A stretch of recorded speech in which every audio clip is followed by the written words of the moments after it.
بسم الله الرحمن الرحيم. السلام علیکم ورحمۃ اللہ وبرکاتہ۔ الحمد للہ حمدا کثیرا طیبا مبارکا فیہ، والصلاة والسلام علی سید المرسلین محمد وآلہ وصحبہ اجمعین، اما بعد۔ حاضرین و ناظرین، یہ درس نمبر 2073 ہے، اور آج سورۃ الواقعہ کی 4 آیتوں کی تلاوت اور تشریح کی جائے گی۔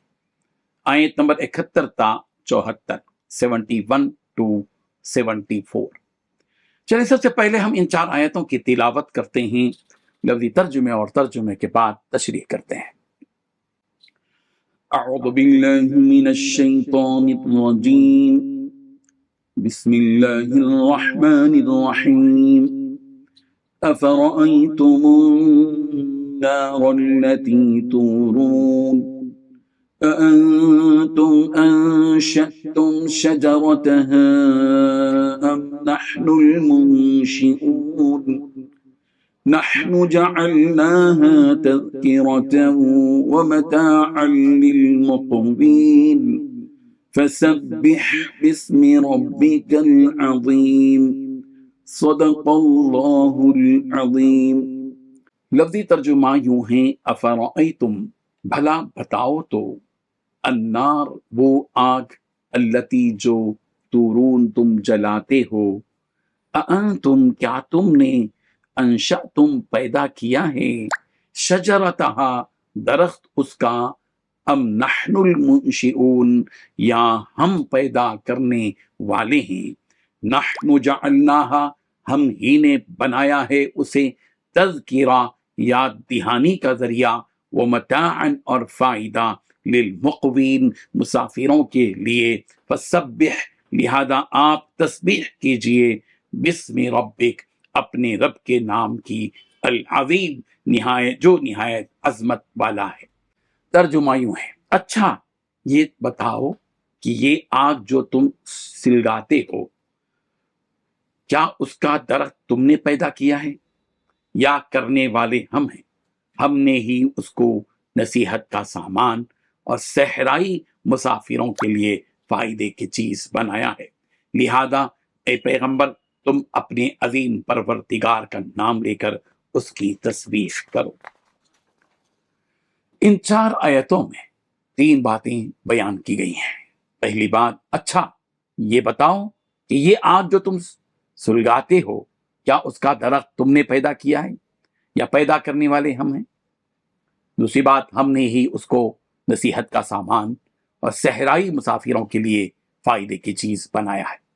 تیسری بات، لہذا تم اپنے عظیم پروردگار کا نام لے کر اس کی تسبیح کرو۔ بزرگان محترم، ان آیتوں میں بھی اللہ تعالیٰ اپنی قدرت کو ظاہر فرما رہے ہیں کہ اچھا یہ بتاؤ کہ وہ آگ جو تم اپنی ضرورت کے لیے جلاتے ہو، جس پر تم کھانا پکاتے ہو اور اندھیرے میں مشعل کے طور پر راستہ معلوم کرنے کے لیے استعمال کرتے ہو، یا سخت سردی میں گرمی پانے کے لیے تاپتے ہو، اور بھی بہت سے کام جو تم اس آگ سے لیتے ہو، کیا تم نے اس کے درخت کو پیدا کیا ہے یا ہم نے؟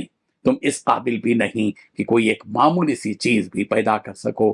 پہلے کے زمانے میں آگ جلانے کے لیے لوگ ایک خاص لکڑی، جیسے کہ اہل عرب میں عفار نامی درخت کی لکڑی کو آپس میں رگڑ کر آگ جلایا کرتے تھے۔ ابھی بھی افریقہ کے لوگ اس قدیم طرز کو استعمال کرتے ہیں، تو یہ اسی جانب اشارہ ہے کہ اس درخت کی لکڑی میں اللہ تعالیٰ نے جلنے کی بھی صلاحیت رکھی ہے اور جلانے کی بھی۔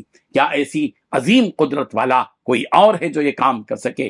نہیں، ہرگز نہیں۔ تو پھر تم اس آگ سے کیوں غافل ہو جو اس نے اپنے نافرمانوں کے لیے جہنم میں جلائی رکھا ہے؟ کہ اس آگ کا عالم تو یہ ہے کہ اگر اس آگ کی بھاپ بھی کسی کو چھو لے تو اسے بھون کر رکھ دے۔ حضرت ابو ہریرہ رضی اللہ عنہ سے مروی ہے کہ رسول اللہ صلی اللہ علیہ وسلم نے فرمایا کہ یہ دنیا کی آگ جو تم جلاتے ہو، یہ تو جہنم کی آگ کے 70 حصوں میں سے بس ایک حصہ ہے۔ صحابہ نے یہ سن کر کہا کہ یا رسول اللہ یہ ایک حصہ ہی جلانے کے لیے کافی ہے۔ پھر آپ علیہ الصلوۃ والتسلیم نے فرمایا کہ ہاں، لیکن اس کے باوجود وہ جہنم کی آگ اس آگ سے 69 حصے زیادہ ہوگی۔ جس طرح یہ آگ اس نے یہاں پیدا کی ہے، وہی ویسے ہی آگ اس نے وہاں پیدا کی، تو پھر تم کس بات پر اس کو جھٹلاتے ہو؟ اور یہ آگ جو اللہ نے یہاں پیدا کی وہ نصیحت کا سامان ہے کہ جسے دیکھ کر تم جہنم کی آگ کو یاد کرتے رہو، اور جس طرح تم اس دنیاوی آگ سے اپنے آپ کو بچانے کی فکر کرتے ہو، اسی طرح اس جہنم کی آگ سے بھی بچانے کی فکر کرو۔ اس آگ سے بچنے کا واحد طریقہ یہی ہے کہ تم اللہ اور اس کے رسول کی اطاعت و فرما برداری کرو، اور جو احکامات وہ صادر کرتے ہیں ان پر عمل کرو۔ اگر تم نے اس پر عمل کر لیا تو یقیناً تم اس آگ سے بچ جاؤ گے۔ یہ ہمارا وعدہ ہے، اور ہمارا وعدہ کبھی جھوٹا نہیں ہوتا۔ اور ساتھ ہی اس آگ کو مسافروں کے لیے بھی راحت کا ذریعہ بنایا کہ وہ اپنے سفر کے مشکل وقت میں اس سے کئی فائدے حاصل کرتے ہیں۔ تو اب تم اس رب کی نعمت پر اس کا شکر ادا کرو، اور اسے ان شرکا سے پاک رکھو جنہیں تم اس کا شریک بناتے ہو، جبکہ وہ اکیلا اور تنہا ہے۔ اے پیغمبر، اگر یہ لوگ اس رب کی تسبیح نہ کریں تب بھی آپ تو اس رب کا نام لے کر اس کی پاکی اور بڑائی بیان کرتے رہا کیجیے۔ اللہ تبارک و تعالیٰ ان آیات سے سبق حاصل کرنے والا بنا دے۔ آمین۔ وآخر دعوانا الحمد للہ رب العالمین۔